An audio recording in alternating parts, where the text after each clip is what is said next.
Assalamualaikum warahmatullahi wabarakatuh. Saya Andini Nuraini dari kelas 4 MA 07 akan mereview materi mata kuliah Consumer Behavior. Konsumen, penjual, dan teknologi. Konsep marketing. Marketing adalah sebuah aktivitas dan proses untuk membuat, mengkomunikasikan, mengirim, dan menawarkan sebuah nilai kepada konsumen, klien, partner, dan masyarakat, atau sebuah pemasaran yang diartikan proses jual beli. Inti marketing yang pertama, mengidentifikasikan kebutuhan-kebutuhan yang belum terpenuhi. Kedua, mengirimkan produk. Dan yang terakhir, pelayanan yang memuaskan kebutuhan itu.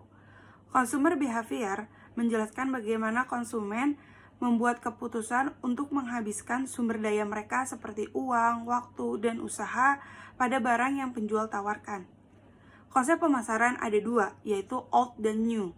Old menjual produk dengan pendekatan yang agresif, yang nantinya konsumen tidak puas, tidak bahagia, yang mengakibatkan menyebarkan kepada orang lain. Yang dimana di sini old itu tidak by research dan hanya penjual memikirkan keuntungannya saja. New mengharuskan penjual untuk menggunakan riset kepada konsumen, segmentasi pasar, kombinasi produk, harga, tempat, dan strategi promosi yang nantinya menghasilkan kepuasan dan pelanggan akan membeli dalam waktu jangka panjang. Segmentation, targeting, dan positioning. Segmentasi adalah membagi pasar menjadi kelompok yang memiliki karakteristik dan kebutuhan yang sama. Di dalam segmentasi ada demografi, geodemografi, dan green consumers. Demografi itu dibagi menjadi usia, jenis kelamin, keluarga dan rumah tangga, kelas sosial, dan etnis. Geodemografi penempatan suatu brand terhadap wilayah. Contohnya seperti tahu Sumedang, gitu, yang dimana ada nama wilayah. Grand consumer, seorang produsen yang sadar terhadap lingkungannya. Misalkan produsen ini mengubah, tadinya memakai sedotan, dan dia sadar terhadap lingkungan dan tidak menggunakan sedotan lagi, dan mengubah kantong plastik menjadi tote bag. Targeting adalah konsumen yang sudah ditargetkan untuk menjadi calon pembeli. Dan terakhir, positioning adalah berusaha membuat citra yang baik terhadap sebuah produk dan layanan. Consumer motivation and personality. Motivation adalah kekuatan mendorong seseorang untuk bertindak. Faktor yang mendasar dari motivasi yaitu kebutuhan atau needs. Kebutuhan mendasar manusia yaitu biologis seperti air, pakaian, makanan, tempat tinggal, dan seks. Kepribadian atau personality merupakan karakteristik psikologis yang dimana menentukan dan mencerminkan seseorang untuk bertindak, seperti yang dapat dipelajari dari orang tua, lingkungan, dan interaksi sosial. Dari hal tersebut dapat memutuskan seseorang untuk melakukan pembelian. Goals hasil dari perilaku dan motivasi yang di dalamnya itu ada needs dan personality. Dan itu yang nantinya menentukan untuk membeli sebuah produk atau merek tersebut. A trio of needs. Yang pertama itu ada power, yang kedua ada afiliasi, dan yang terakhir ada achievement. Power, keinginan individu untuk mengontrol lingkungannya berkaitan dengan kebutuhan ego. Afiliasi, keinginan untuk berteman, diterima, dan dimiliki. Dan yang terakhir ada achievement, yaitu orang-orang yang berpartisipasi penuh dengan kepercayaan diri, berani mengambil resiko, secara aktif mengamati lingkungan mereka sendiri, dan menghargai umpan balik, biasanya dalam bentuk imbalan uang. Consumer perception.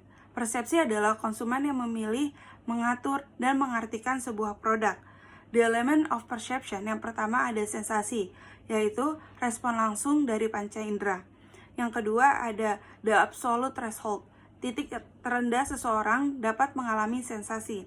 Yang ketiga, the differential threshold, yaitu perbedaan minimal yang dapat dirasakan antara dua macam stimuli yang hampir serupa. Dan yang terakhir ada subliminal perception, yaitu sebuah proses yang disengaja yang dibuat oleh produsen di mana akan menerima dan menanggapi informasi dan instruksi terhadap tanpa menyadarinya. Consumer learning, yaitu proses yang berkembang dan berubah seiring bertambahnya pengetahuan dari seseorang konsumen yang diketahui dari pengalaman, pengamatan, dan interaksi dengan orang lain. Pembentukan dan perubahan sikap konsumen. Sikap adalah sebuah kecenderungan yang dipelajari untuk bersikap menguntungkan atau tidak menguntungkan secara konsisten terhadap objek tertentu.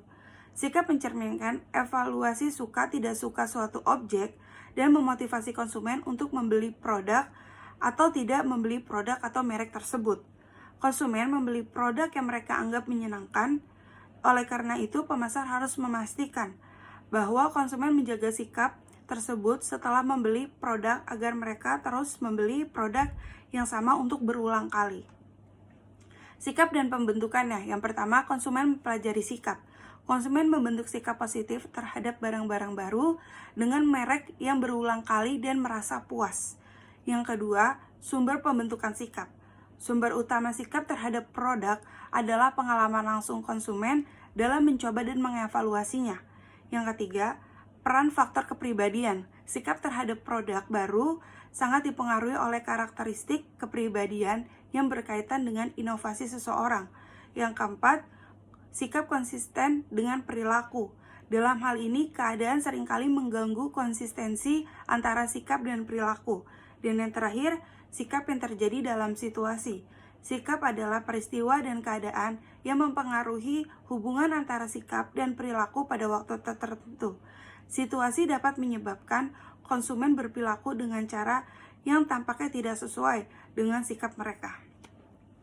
Memuju konsumen atau persuading consumers.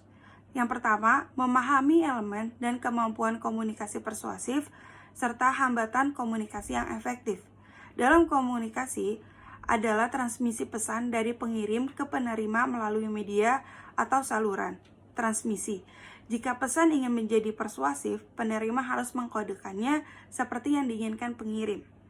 Hambatan dalam komunikasi ada dua, yaitu exposure selektif dan gangguan psikologis. Yang kedua, memahami perbedaan antara penyiaran dan narrowcasting.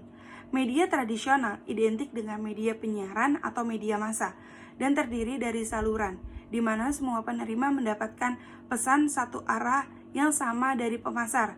Media baru adalah saluran siaran sempit yang didefinisikan sebagai saluran yang memungkinkan pemasar mengirim pesan yang dapat dialamatkan dan disesuaikan berdasarkan data yang dikumpulkan dari penelusuran penjelajahan dan klik konsumen secara online yang dikombinasikan dengan informasi lain. Yang ketiga, memahami bagaimana merancang pesan persuasif secara efektif. Pesan yang menggambarkan gambar seringkali lebih efektif daripada pesan dengan teks saja, sebagaimana tercermin dalam pepatah terkenal, satu gambar bernilai 1000 kata. Yang keempat, memahami efektivitas dan keterbatasan yang menonjol daya tarik iklan. Periklanan komparatif adalah strategi pemasaran yang sangat umum, di mana pemasar mengklaim keunggulan produk untuk mereknya di atas suatu atau pesaing yang disebutkan secara eksplisit atau yang diidentifikasi secara implisit, baik secara keseluruhan atau secara implisit, baik secara keseluruhan atau pada atribut produk yang dipilih. Keterbatasannya iklan komparatif dapat mengakibatkan sengketa hukum. Dan yang terakhir, memahami bagaimana mengukur efektivitas periklanan pesan. Pemasar mengukur efek persuasif komunikasinya. Apakah pesan diterima, dipahami, dan ditafsirkan dengan benar? Dan efek penjualan mereka, apakah pesan dari kampanye tertentu telah menghasilkan tingkat penjualan yang tentunya dalam tujuan kampanye. Cukup sekian review materi consumer behavior dari saya. Kurang lebihnya mohon maaf. Wassalamualaikum warahmatullahi wabarakatuh.